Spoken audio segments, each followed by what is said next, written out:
are scattered on this road. It's a hot and dusty road that 1,000,000 feet have trod. Landlord raised my rent and locked me from my door.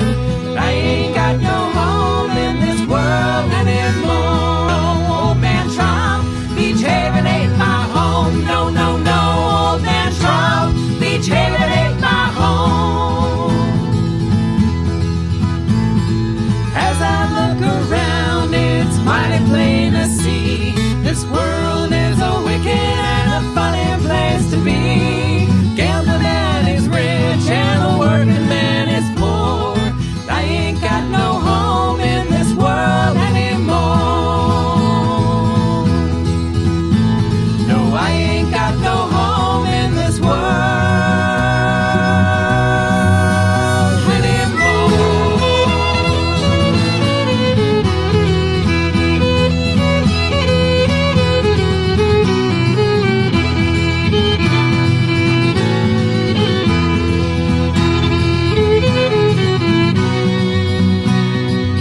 On the 17th of January 2019, from WBRN Radio and the Boston Red Network, our episode, The Trump Tariffs and American Agriculture. We're using two primary sources here, the Omaha Herald, which has a nice little digestive, article on the tariffs and agriculture in Nebraska, and the Nebraska Farm Bureau. So we'll do it first, and then we'll go to some polling and then other news that is out there, including the shutdown that is costing roughly $1 billion every 2 weeks. This whole affair should be over $30 billion to the economy. We'll get into that in a minute. There are no firm figures on that, and of course we won't get to them until after the fact. Nonetheless, this is the Omaha Herald on the 4th of December 2018. Real, fair, and accurate. The Omaha Herald is owned by Berkshire Hathaway, the organization basically owned by one Warren Buffett. I'll read Dateline Washington here. Nebraska farmers have lost upward of $1 billion in revenue from the ongoing trade conflict. That's according to the Nebraska Farm Bureau. Hits to agriculture from the ongoing tariff wars have been clear for some time, but the new report uses some eye-popping numbers to illustrate the pain. Retaliatory trades make our U.S. products more expensive for international customers, meaning they will buy less or buy from other places. That is from Steve Nelson, the president of the Nebraska Farm Bureau. The report provides a clear picture of how much we have lost due to these tariffs and the need to improve our trade relations. The president, DJ Trump, continues to taunt the trade impasse, saying in particular that they have benefited American steel interests, and rejecting the suggestion that they have contributed to problems for automakers. Now, that is another problem with the program, also the automakers there. The Bureau also did not account for the market facilitation of payments, part of a $12 billion government program intended to offset losses of farm revenue as a result of trade disruptions. The first half of those payments expected to equal about $30 million for Nebraska. In trading partners, Canada and Mexico and the EU, in response to Trump's steel and aluminum, however you want to call it, tariffs were on their own of American products, particularly those from the agriculture sector. The Farm Bureau borrowed work done in previous Iowa State survey on the impact of those retaliatory tariffs that have the prices of various commodities. The report uses those ranges to produce estimates for overall impact. Soybeans, corn. Pork all take a significant hit. That's according to an analysis by Jay Rempe of the Nebraska Farm Bureau, senior economist there. The total loss for the Nebraska farm revenue due to retaliatory tariffs ranged from $695 million to $1.025 billion. So far, that was in last year. The roughly 11 to 16% of the export value of Nebraska agriculture, that would have been in 2017. The state of Nebraska total economic loss of the state of Nebraska from retaliatory tariffs climbed between $859 million to $1.2 billion. The $1.2 billion loss in the perspective for every person in the state of Nebraska needs to contribute $632 to cover that volume of loss. The Farm Bureau is urging a series of steps to address the trade situation. The approval agreement with Mexico and Canada would replace NAFTA. Joining the Trans-Pacific Partnership, not going to happen. And negotiating so-called free trade agreements with Japan, the EU, and dealing with China. Grassley, the incoming chair of the Finance Committee, old man Grassley of Iowa, has signaled he's open to legislation aimed at pulling back on the tariffs, but so far it has not happened. That is from the Omaha Herald in 2018. Let me just refresh our page here and make sure that we have the latest from them. Okay. This is the full report, A Path to Trade Retaliation. I think this is the same report that we've had. Yeah, it is. Okay.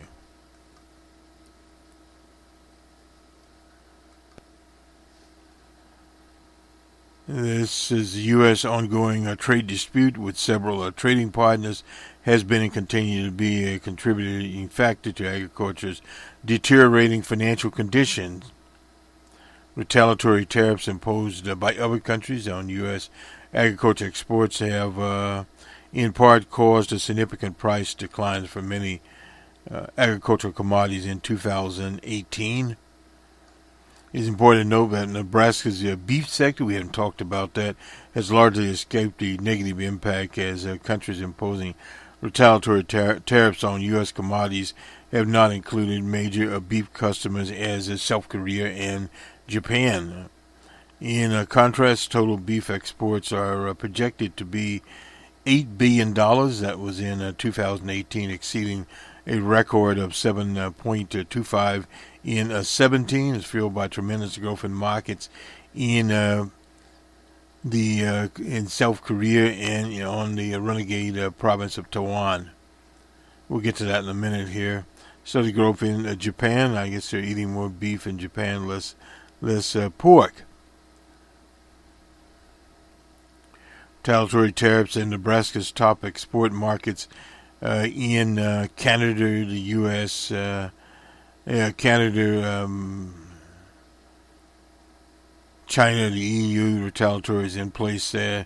Japan is not part of it, and the methodology here in September of 2018, the Center for Agriculture and Rural Development at Iowa State University published an analysis of the impact of trade disruptions on the Iowa economy as part of the examination of the impact and decline in farm-level receipts due to tariffs. CARS, it's called. The analysis examined the impact of retaliatory tariffs on corn, soybeans, and hogs to the Nebraska economy also. So we're basically doing two things here. The CARD study found retaliatory tariffs reduced the price of corn by 4 to 6%, soybeans from 10 to 16.25%, and hogs by 11.5 to 12%. We'll call it 12%. And these are just some of the findings here. And looking at the study, the impact of steel and aluminum, aluminium tariffs. That's from the Department of Agriculture, Department of Commerce, following the implementation of tariffs, 6 of the U.S. closest allies and trading partners initiated retaliatory measures. And they list here Canada, China, the EU, Mexico, Turkey, that's on cars and tobacco, and India on almonds, apples, and metals.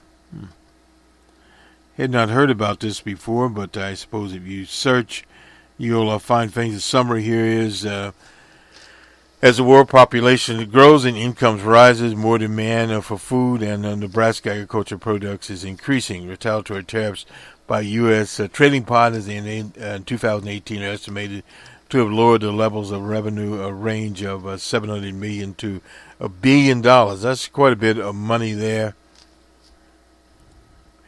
And also Nebraska economy, roughly $859 million to $1 billion in a lost income in between 4,000 and 6,000 jobs.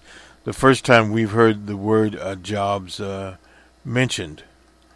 Now, this is the Nebraska Farm Bureau.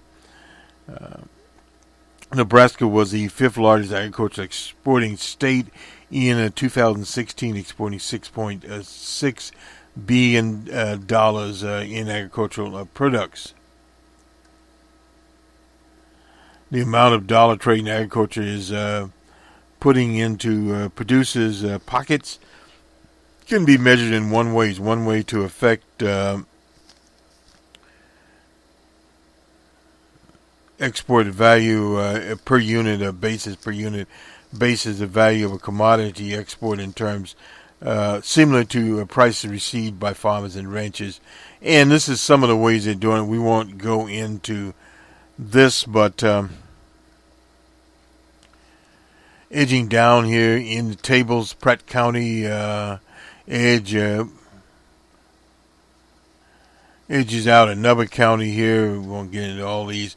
Over $148 million of value accrued to Pratt County. That would be in Nebraska. And $141 million accrued to Cunning County. These are agricultural counties in Nebraska. And various values of total exports in the Nebraska counties. Luckily, we don't have as many counties as Mississippi. Anyway, these agriculture exports are very, very important. Conclusion was the 5th largest Nebraska exporter in exporting state in 2016, exporting $6.6 billion of agricultural goods. And you can see this has really hurt the Nebraska economy when we look at the beige book. That is from the Internal Revenue Service.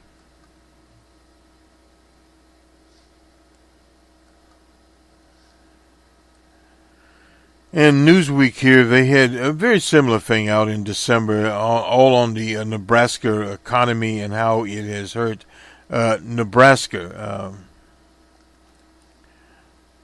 So quite a bit of lossage there in Nebraska.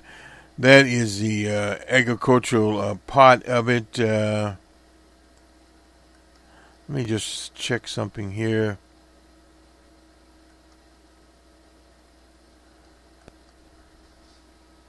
This is Iowa farmers. Iowa farmers, $2.2 billion loss could ripple through the state's economy there.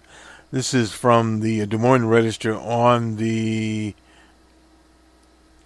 September. Anyway, Iowa farmers could lose up to $2.2 billion here. A new survey from the Iowa State University digs into the impact of tariffs on exports in Iowa. Now, here's some of the projected impacts. The possible cuts to the Iowa sales tax receipts. The first time we've talked about this in Iowa to reduce income to Iowa farmers. Iowa growers expected to get $550 million in the first round of direct. Now, this is Iowa. U.S. farmers expect to get $4.7 million in assistance from the $12 million package that DJ Trump has put out here for his subsidies. Kind of goes in line with the smorgasbord effects of the government shutdown. The report impact on labor reduced Iowa spending. This is farmer spending. That spending supports about 10,000 jobs across multiple industries and factors in federal assistance in Iowa, $364 million. Friends, see the minimum loss to Iowa manufacturing given a higher cost for steel, aluminum, aluminium, electronics, and other products used. The companies pay higher prices because of these tariffs. The biggest tariff winner, Iowa aluminum and steel producers, are subject to a $215 million boost given the price of their products. The pork producers are likely will be the biggest losers. They will lose $911 billion. Soybean growers could lose up to $520 million. Corn growers are $337 million. The dairy people, $20 million. Not a lot of dairy, evidently, farmers in Iowa. Tariffs, of course, Iowa ethanol producers, very important here, $105 million. A study shows that Iowa is the nation's second largest ag exporter after California. Most people don't understand that California has a thriving agricultural economy. They're exporting close to $11 billion in 2016. The report shows Iowa leads the nation in corn, soybeans, and pork. As the nation, Iowa leads export partners in Canada, China, Mexico, and the European Union and Japan. Tough trade talks lead to tit for tat, and they have been into a lot of tit for tat. Let me just see if... we finally found the Iowa State University. This is Carr. The date on this was September in the analysis using historic trade patterns and revenue linkage, etc. Overall losses to Iowa gross state products are calculated to be between $1 and $2 billion. Overall loss to Iowa's soybean industry, $159 to $891 million. An average loss on all models of $545 million. Soybeans at $5.2 billion, or $5.2 billion industry in Iowa. Overall losses to Iowa industries, corn industry, $90 to $579 million.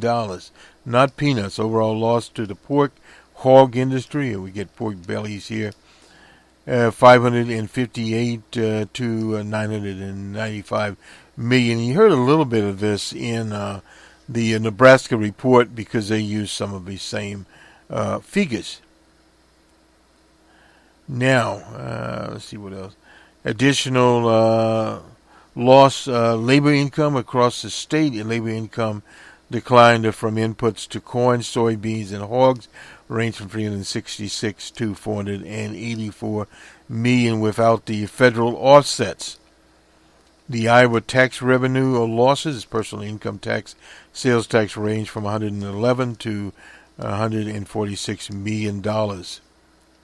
The federal offset would reduce tax losses anywhere from 75 to 111 million.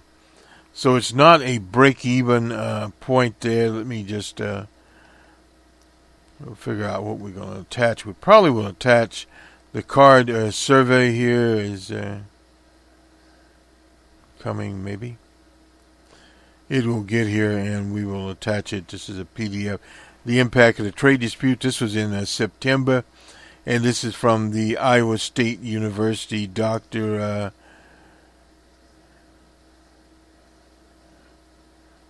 Birelli, Dr. Hart. These are economists at the Iowa State University. Dr. Hayes, Dr. Lee, and Dr. Swartz, Dr. Swenson. And Woodong Z, another professor of economics at the Iowa State University. This is published by the Center for Agriculture and Rural Development. That study was referred to the executive summary here. In analysis, we look at historic trading patterns, revenue linkage, and recent futures market. We hadn't heard the word futures here. We use two distant modeling techniques. Each technique, we look at two different assumptions. First, we use a partial equilibrium model approach that we do not directly consider linkage among markets and industries across the state of Iowa. In this approach, two assumptions about price changes are invoked. We didn't want to get into too much of this, but observations in the future market. Incidentally, we're doing this with this part with our numbers man unit, which is our macroeconomics unit, and this will part of this part will appear in This Week in Economics. Overall losses, gross losses, Iowa State gross product loss are calculated between $1 and $2 billion to soybeans. I think we've mentioned these before. And ethanol, a 2% drop there.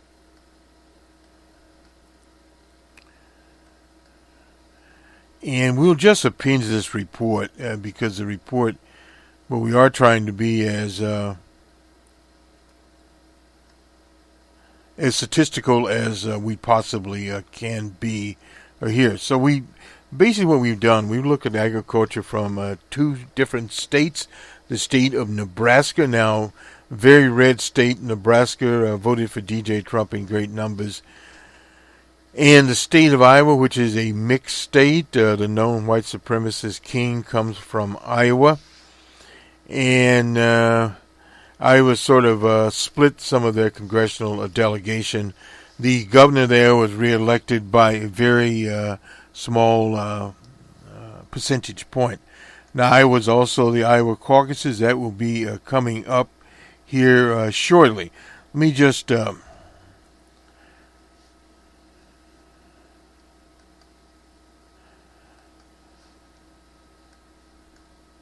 from Michigan State University. This is Edgar. Edgar used to be the governor, incidentally, of Michigan. He's resigning as president of Michigan State. A new governor in the state of Michigan there is evidently cleaning house, period. As Michigan State agreed to a $500 billion settlement with 332 women and girls. This is over this Dr. Nazar there. The board has 5 Democrats, 2 Republicans, and an appointee who was named last month by then Governor Snyder, Gateway Snyder. The board makeup becomes more Democratic in November, became more Democratic. The governor there, Gretchen Whitmire, she's a graduate of the Iowa State University. I thought we'd throw that one in very, very quickly there.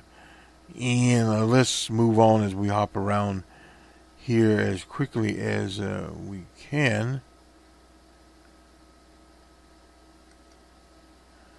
And we won't do Medicare work requirements. We usually always have more than what we could have. The 500,000 workers were recalled on the shutdown. Costs hit $1 billion a week. This is from various sources in the People's World. The Center for American Progress puts the overall cost to the economy of the shutdown at $2 billion each week, figuring the costs of 800,000 workers. The cabinet departments, agriculture, commerce, housing, interior, justice, and transportation, plus other agencies, notably the Environmental Protection Agency, are all shut down, literally. And let's see, food and safety inspections here. A typical unpaid worker has missed a paycheck totaling about $5,000. The average The range for the average pay of $12,500. That's the Security and Exchange Commission. They're paid every 2 weeks, so roughly the arithmetic here, we went by too fast. Anyway, but that's $2,050 per week. Now that's the average one. Some workers obviously make much less than that. Contract workers more. So we sort of get somewhat of an idea of what is going on here. We don't have any firm numbers. This is financial, and the Department of Agriculture includes food safety workers, 4,000, and this is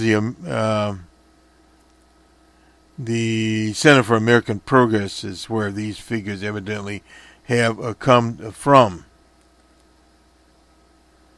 While we are just here, Woody Guthrie, his song, and you heard it as we came in here. And in his song, let's see, we get the has Old Man Trump, and we played this before. That's Fred C. Trump, the father of the infamous J.D. Trump, DJ Trump, that is now occupying the White House. Some of this song was on cover here. Evidently, Woody Guthrie in 1950 signed a lease in the Beach Haven apartment complex that was in Queens, was it not? I think so. It was lamenting the bigotry that prevailed in this new lily white neighborhood. He wrote words like, "I support Old Man Trump." I suppose Old Man Trump knows just how much racial hate he stirred up in the blood sport of human hearts when he drawed that color line here at this 1800 family project. And this is a song, I Ain't Got No Home. And he put this in, Beach Haven ain't my home. I just can't pay this rent. My money down the drain. My soul is badly bent. Beach Haven looks like heaven when no black ones come to roam. No, no, no, no. Old Man Trump, old Beach Haven ain't my home. Woody died in 1967, and these papers come from his museum out in Tulsa, Oklahoma, in the very red state of Oklahoma. This is in the New York Times, incidentally. Daily, let's see here, a recent date, no doubt about that, 2 p.m., I think it was today we found this. We just throw it in as we move along here to the LA teachers strike. It now includes teachers at LA charter schools, two, first in California. Teachers at 3 charter schools in South Los Angeles walked off the job, making it the first time ever that a charter school organization in California went on strikes, according to the Teachers Union.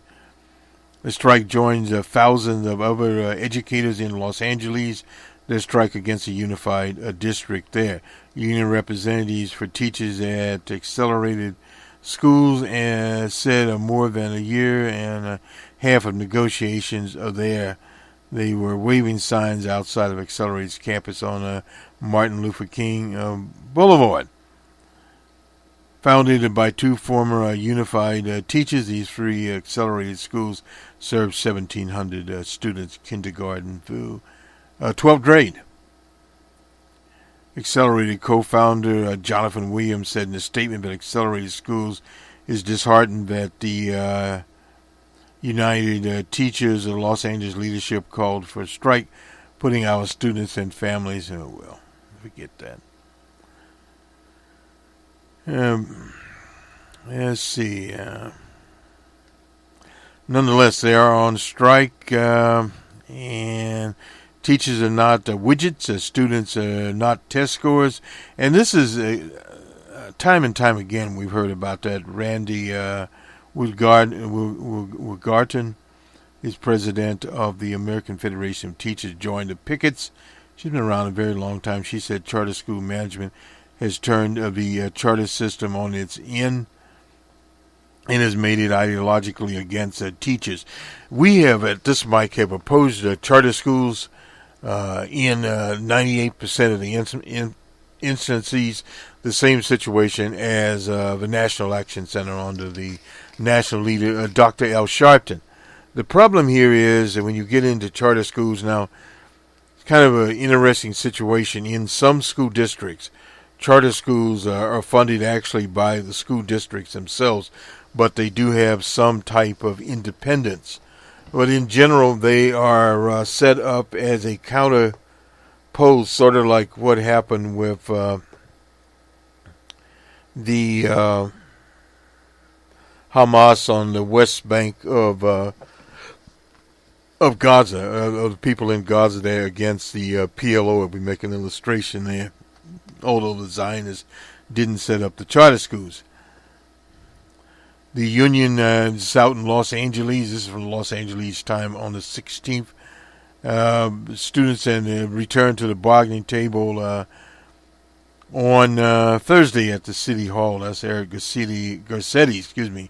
He is the mayor of Los Angeles bargaining table, which could be a 4-weekend negotiation leading up to Monday. That will be Dr. King's birthday. We'll have a special programming on Sunday on Dr. King, because Monday we had the Monday morning quarterback.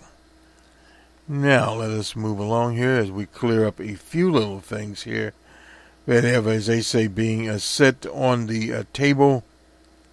We'll have a special program, incidentally, on Harry Reid. We talked about Harry Reid once before. He's evidently suffering now from pancreatic cancer. That is a very nasty situation there with Harry Reid. Now, from the Kentucky Center for Economic Policy, because agriculture and food are together, part of the SNAP program that's out of the Department of Agriculture. More than 10,000 Kentuckians have lost food assistance in recent months as a result of state decision to expire limited time waivers from the Supplemental Nutrition Assistance Program, that's SNAP.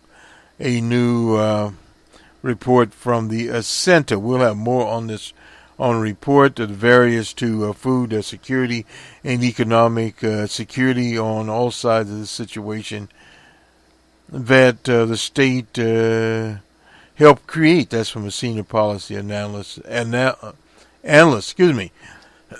Dr. Ashley Spaulding said, we have made it harder for people to keep food assistance while giving lip service to SNAP as an alternate for those who struggle to overcome the time limit. So they've got time limits. Many states have went into these time limits, but this coincides with the hardships caused by the Trump tariffs on farmers and local farm economies. We haven't talked about this in both Nebraska and Iowa, because many and all these farmers are in very small rural communities, and that the money that's taken out of there causes more hardships. There are not enough supports to address the barriers many face to participating in the ENT. For example, participants receive a maximum of just $25 a month for transportation while they're anyways in these programs. It's not very much at all. That's like federal workers are now forced to go to work, and how are they paying for transportation? No one knows. They are probably on food stamps, literally, because if they live in Washington, D.C. in particular. Several changes in Kentucky are underway in 2019, will lead to increased participation and better employment outcomes for some low-income Kentuckians. However, the proposed changes are inadequate to stem the tide of losing food assistance. And we'll have more on this probably on the weekend. We'll get this information out to you. Let's go quickly to the Washington Post here as we try to correlate the impacts of the Trump tariffs on the farm economy in Nebraska and also in Iowa, with the tariffs, the cuts for food assistance, in Kentucky and various other states. Iowa's also done this. Indiana has done it also.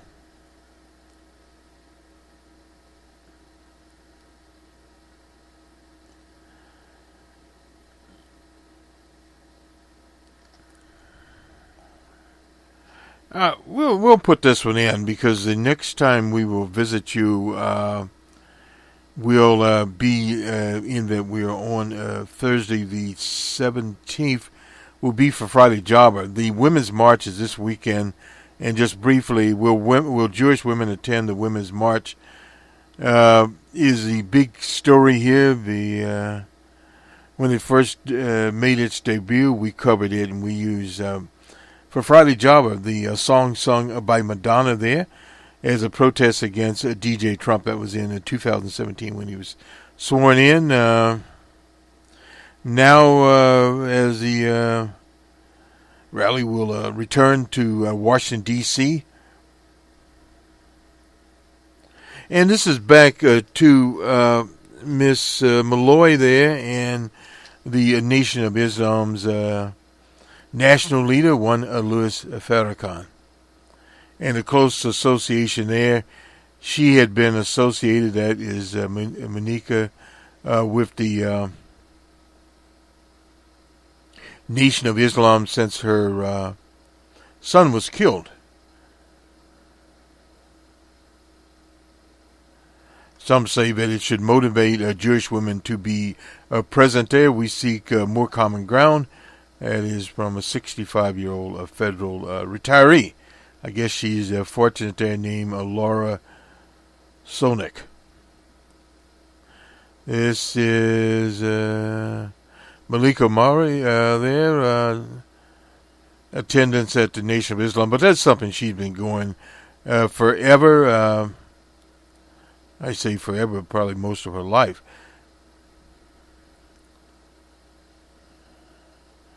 The Jewish Relations Council of Greater Washington said it would not endorse the march or encourage Jewish women and their allies to attend, but the council welcomed Jewish women to attend independent local marches in places like Baltimore, Annapolis, and Philadelphia. Sort of a mixed scheme there. Nancy Kaufman, she's Chief Executive of the National Council of Jewish Women, a sponsor of the 2017 march.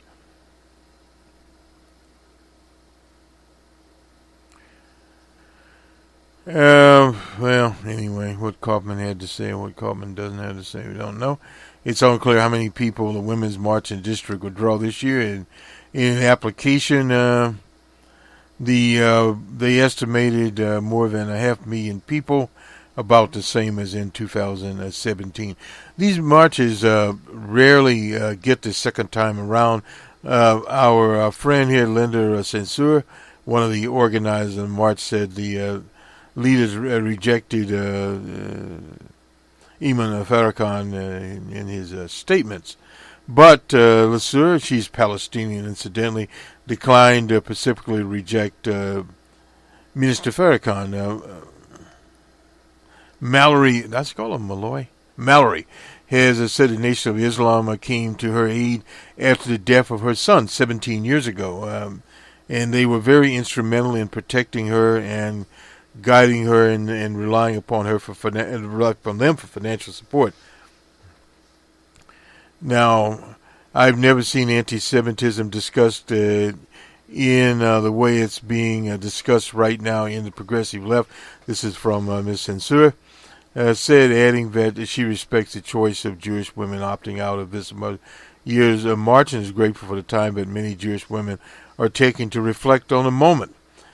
I say to all our Jewish sisters that you are welcome, and we have a common enemy, is a white supremacy. She's correct about that. They should be actually demonstrating outside the White House.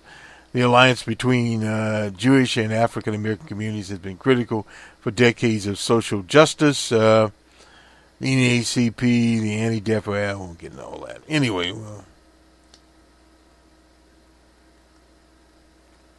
This is a little bit of a different era and a different pressures. You have to remember when Dr. King was marching, there were Jewish people, there were Catholic people, there were various other kinds of people that marched with Dr. King. And the Jewish people themselves were a different people in the 50s and in the 60s than they are today. So we should not be comparing these apples and oranges. Anyway, Elizabeth Steinberg, she's 61 of Silver Springs, Maryland, a longtime marcher. Grew up in the district going in the anti-war marches. She realized the privilege she has an educated European. I want to show up as an ally for all people who do not have the privilege I have, and said about this year's march, it's an obligation. Well, that's good. She acknowledges the positive role the Nation of Islam has played in the African community, and those of us acknowledge that and acknowledge the positive role of Minister Farrakhan is there. And none of us agree upon 100 words out of everyone's mouth. Even H knows this. Anyway, Sherry Swartz, she's a retiree, a federal analyst. She's compared the Women's March leaders' resistance to decrying the minister to Donald Trump's hesitation. Well, you shouldn't do that to disavow white nationalism or European nationalism. As Representative King would say, Western civilization. He was correct about that. But the situation here is Minister Farrakhan, he's the leader of the Nation of Islam, yes. He's 85 years old, yes. He's well respected in the African American community and other communities, and he's an international leader. But he's not the President of the United States. He's never said he represented the American people, and that is what DJ Trump purports to do. And some other person here, Rachel Lechmuir, I suppose. She's a 29-year-old resident of the district. She is a grandchild of a Holocaust survivor, and she resents progressive circles that make her feelings unwelcome due to her support of the Zionist state. Well, times have changed, sweetheart. My Jewish identity is inexplicably linked to who I am. Well, agree with her there. Who is leaning towards not participating in the march. I've been a Jew all my life, and I've been a feminist my entire life. And there's no way to separate the two. Well, she's correct about that. She probably should rethink her position. Anyway, this goes, anyway. I'm not sure about somebody that came up with some crazy conspiracy theories. We've always, at this mic, spoke out against these crazy conspiracy theories that are nothing more than gutter trash. And this is what came out of Bannon and Miller, and incidentally Miller is still at the White House, and he's Jewish. But the problem here is you come up with these schemes like saying that people are globalists. Well, Jewish people used to be labeled as internationalists, but globalists, we know what that means. And I mean, if people can get away with that, some of these characters should be out in front of DJ Trump's White House for more than one reason. She argues that Jews should instead maintain their focus on, no doubt about that, this person is absolutely correct, on white supremacists. I'm not saying that anti-Semitism is not real in the African community. Well, there obviously there is, but when you start like Linda Sarsour, she's a Palestinian. The Palestinians are Semitic people. Arabs are Semitic people. And this is something, if you look at it from an anthropological situation, they're both Semitic people. And for some reason, there has been this thing in some kind, particularly in the U.S., this anti-Semitism situation here. Now, you have with the nationalism as espoused by King and others, by the Fort Way out of the Russian and Bannon. But they allowed Bannon to be a senior advisor in the Trump White House. There was no big situation out there. In fact, after the massacre or new Holocaust, at the Jewish synagogue in Pittsburgh. The local rabbi there, a sellout, invited DJ Trump to come there. DJ Trump shouldn't have been allowed on the sidewalk. Now, this is a double standard that you bring there. Let's do some polling here. We'll go to Real Clear Channel and do this. And I'll try to get carried away after doing all our nice statistical work today. This is the latest poll. It's out on Wednesday. YouGov, where they will DJ Trump at 45. He's at Pew at 39. That's the same thing at Gallup, the Cadillac of all polls. At 43 at Rasmussen, we don't usually give them. 41 at Reuters. Let's see. 41 there. Congressional approval rating's always been at 20. It doesn't matter one way or the other. The right direction's at 35. That's from YouGov. At Reuters at 30. The wrong track is at 57 and 58. And Quinnipiac on Tuesday had the DJ Trump at 41. And of course Gallup come out on the 15th. They had him at 37. So he's somewhere between 37 and what's the fool's highest rate here? 45. That doesn't tell us very much because of where the strike is, where the shutout is. It has not impacted his numbers severely as of yet. So we have to look at that and see where we are going with hundreds of thousands of workers laid off. 100,000 more called back, like at the IRS and various other places. And unfortunately for them, they're not even being paid. And I mean, we let this injustice go along and say absolutely nothing about it. Instead of worrying about what Lewis said at the Women's March, they should be out there protesting this work stoppage situation and what's going on there. We at ESPN, now let's see if we're getting any college scores here. For some reason, the Australian Open, that's going on there. Venus Williams evidently got one round there, and her sister got another. Wait a minute here. Oh. Yeah.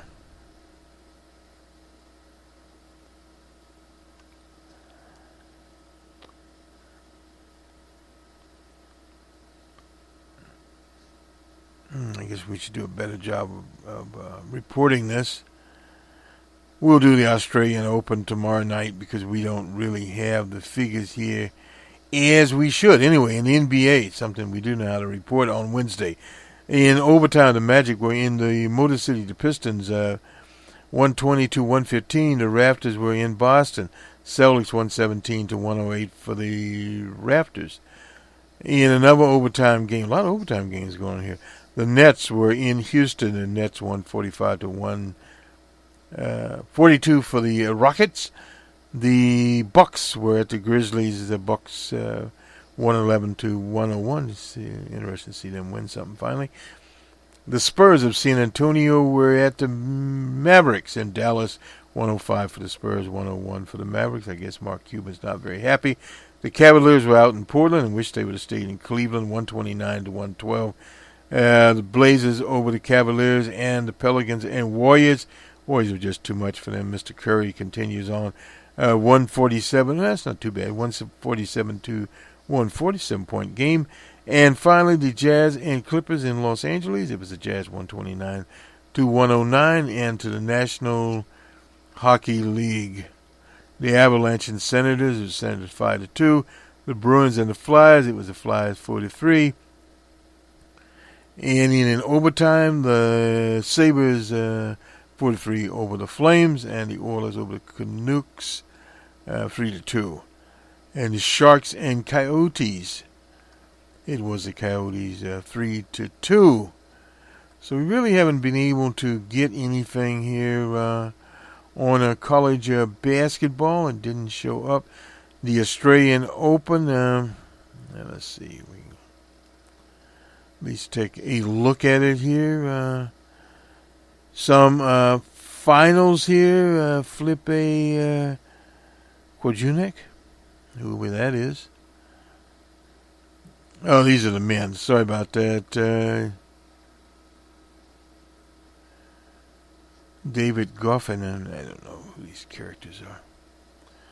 It's the men, the women. Excuse me. Venus Williams, yeah, she finally comes up a winner over Cornett. 64646. And I suppose this is the second round. Various characters all showing up here. And some in the first set. Serena Williams, I guess she plays later today. She's 16th. I suppose that's her ranking. I'm guessing. Need to do more to try to report this. But anyway, this is the Australian Open. You can go there and find out what's going on there. Good way of getting out of things. We did go a little bit over time. Apologize for that. We'll be back on Friday morning with a Friday Jobber as we normally are. And we have the Week Was on Saturday morning. The Monday Morning Quarterback on Monday morning. This is all from the Boston Red political side of WBRN Radio.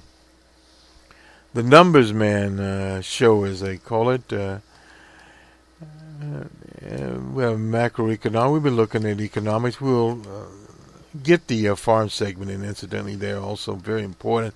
What's happening in farm country in Iowa, Nebraska, etc. And we got some of that out of the Fed, the Kansas City Fed, in that beige book. Nothing new there. Commodities have been hurting and continue to be a blight on, along with the shutdown. So we have a shutdown. We have a tariff war going on. I guess you call it a trade war. All of things that should be detrimental to the economy, but so far the psychology of the economy has rumbled on. Good day.